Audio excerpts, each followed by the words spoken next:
La guérison, c'est la manifestation de la bonté de Dieu. La résurrection, c'est la manifestation de la miséricorde de Dieu, de la compassion de Dieu. Et quand il voyait les malades, l'esprit de compassion qui était en lui se mettait à l'œuvre. Mais cela ne faisait pas partie de ces 2 feuilles de route. Donc, même s'il n'y a pas la guérison dans ce que tu fais, crois. Crois. Fais ce que Dieu te dit de faire. Persévère. Si tu ne vois pas les miracles, persévère. Persévère. Le nom de Jésus qui sort de ta bouche reste et demeure le plus grand miracle. Le plus grand miracle. L'amour de Jésus que tu partages reste et demeure le plus grand miracle. Le Saint-Esprit que tu partages, un esprit de paix, de joie avec les autres, c'est le plus grand miracle. Merci, papa. Merci. Mon fils, c'est ici. C'est ici. Tout est là.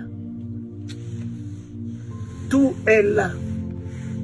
Cet homme, pour rentrer là-dedans, il a fait cuire ça 40 jours et 40 nuits dans le désert. Cet homme, mon cher ami, pour affronter la mort, il a passé toute la nuit dans le jardin de Gethsémane avec ça. Il n'y a pas de triomphe en dehors de nos genoux. Il n'y a pas de triomphe en dehors de tes genoux, mon fils. Il n'y a pas de triomphe de victoire dans ce monde en dehors de tes genoux. Un chrétien, un enfant de Dieu qui est à genoux, ébranle l'enfer. Les démons ne peuvent rien sur lui. Sur lui. Pierre a raté Gethsémane.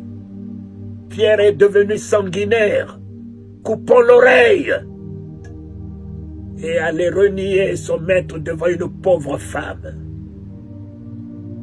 Jésus a réussi Gethsémane. Il a affronté ses ennemis. Il a pris Judas dans les bras, le traître, le méchant, l'ennemi.